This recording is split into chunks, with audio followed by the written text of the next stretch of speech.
Before even diving inside color correction, I want to talk to you about scopes. It's important to know different types of scopes because these one will be like your best friends, while color grading will be your best friends to be legally inside the blacks and the whites for cinemas, for festivals, and that's where a real colorist, stands out when he knows what he's doing, when he knows where the image should sit. So these guys from the parade to the Instagram will help you understanding what you're doing inside your image. So I'll take this clip as an example and I will activate the loop just to let you see what is happening here. With the parade, the first tool we're gonna see on the scopes, we are watching a physical representation of our image, because as you can see, all these little things moving are these people there. We have our buildings with the lights, and you have a physical representation on the red, green, and blue channel. And starting from 0 going to 1023, you have pure black and pure white. So by the way, this is an image with amount of blacks that sits on this 128, because we have a flat image. If we had a darker image, let's just pull the shadows down, we will have a darker representation of our image. Let's see. And yeah, this is basically the reading of our image. I'm gonna reset this.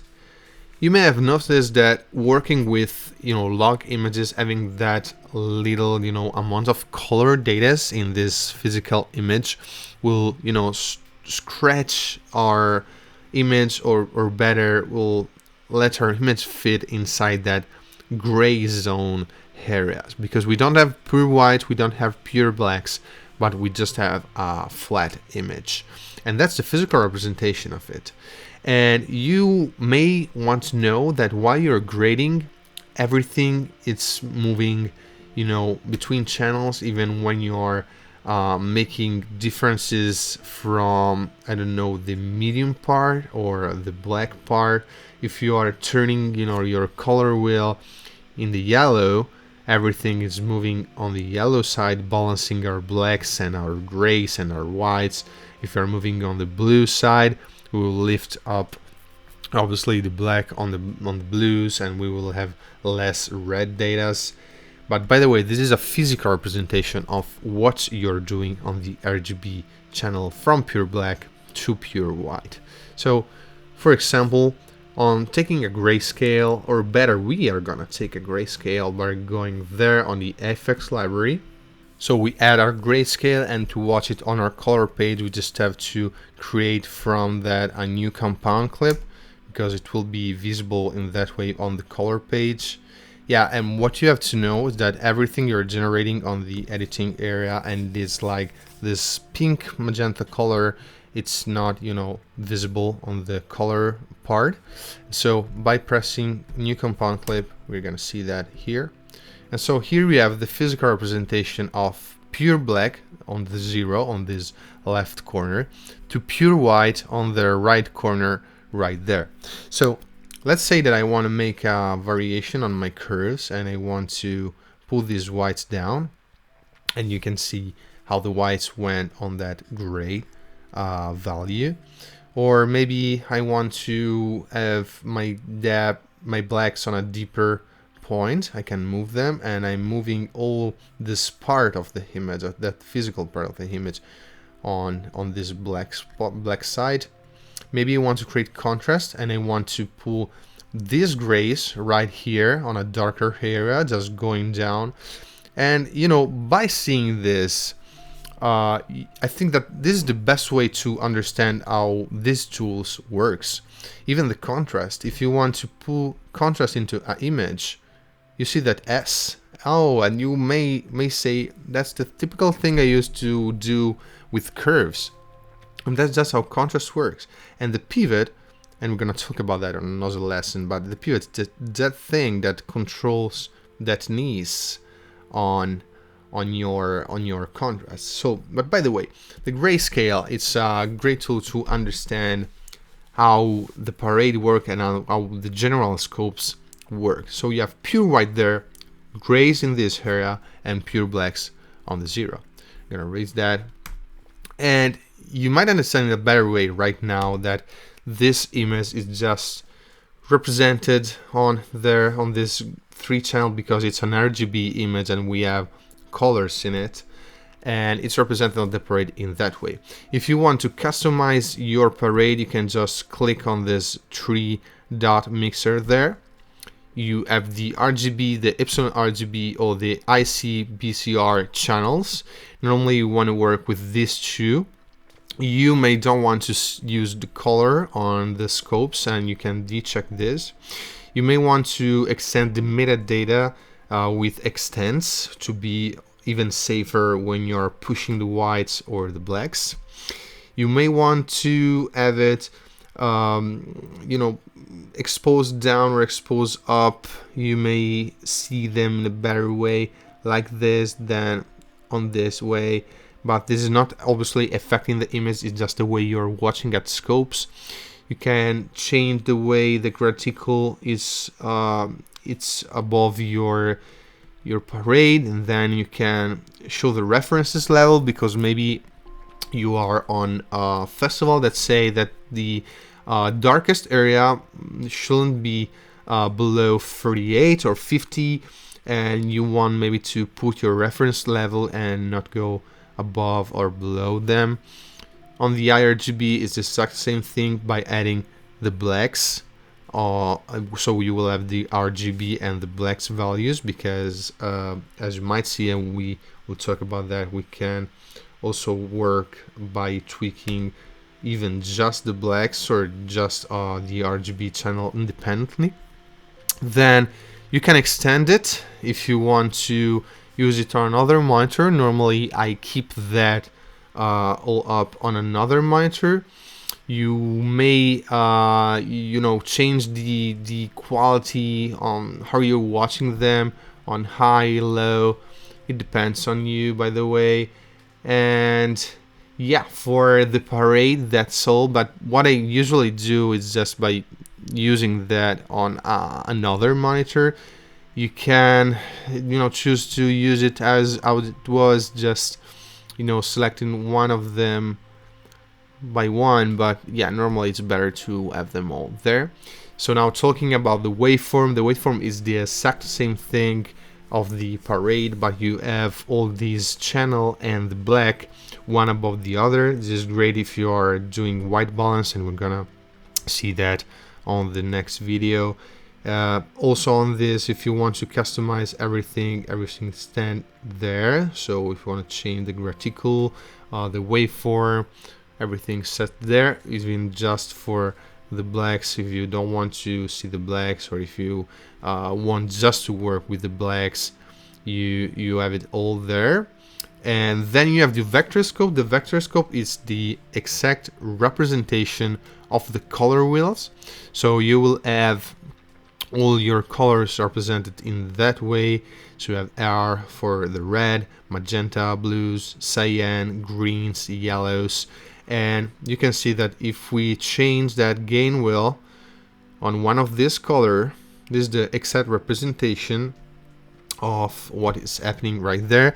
This is the saturation, so pure white there as it is, and pure super saturated color right there.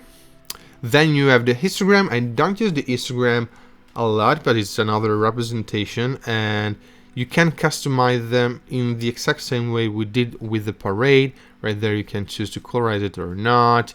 You can extend it. You can extend it to see the color range.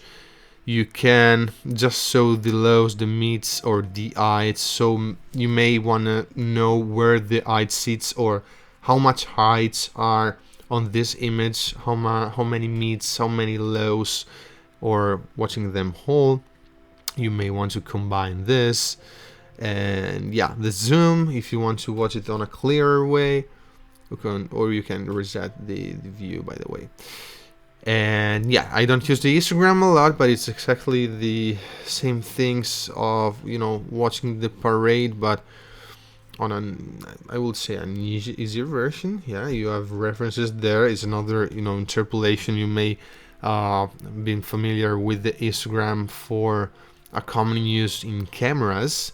But yeah, by the way, you want to stick with this, guys, for knowing where your black sits, because maybe you've done something in your image and you are like a below zero with the black, and you don't want that. You want to stick to zero or above, not to crash your image or not to go up and burn your whites.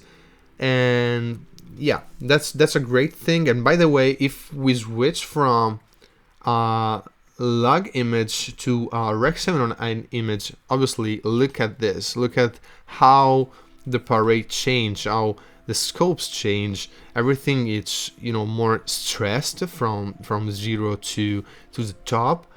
And that's basically how to even understand how log work. Log, it's basically having an image that sits on the gray area, and you can use Resolve or your program to extend all those data and give it the form you want.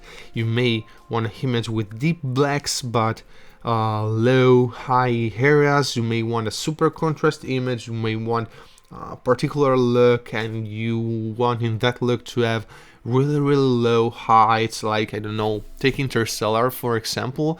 We have kind of not ungraded, but it's a low grays, not super dark blacks, and we have the whites that are not above 7068. So by the way, these guys will help you reading your image.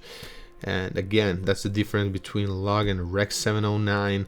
With Rec 709, it's an extended image with already contrast, and on an image like this one, you just want to play with colors, and you may want to keep or restore some information from the white. You may take this and pull down the gain just to have the white area right there. You want to maybe put up the blacks just a bit to restore, because this is a 10-bit image and we have lots of data into it.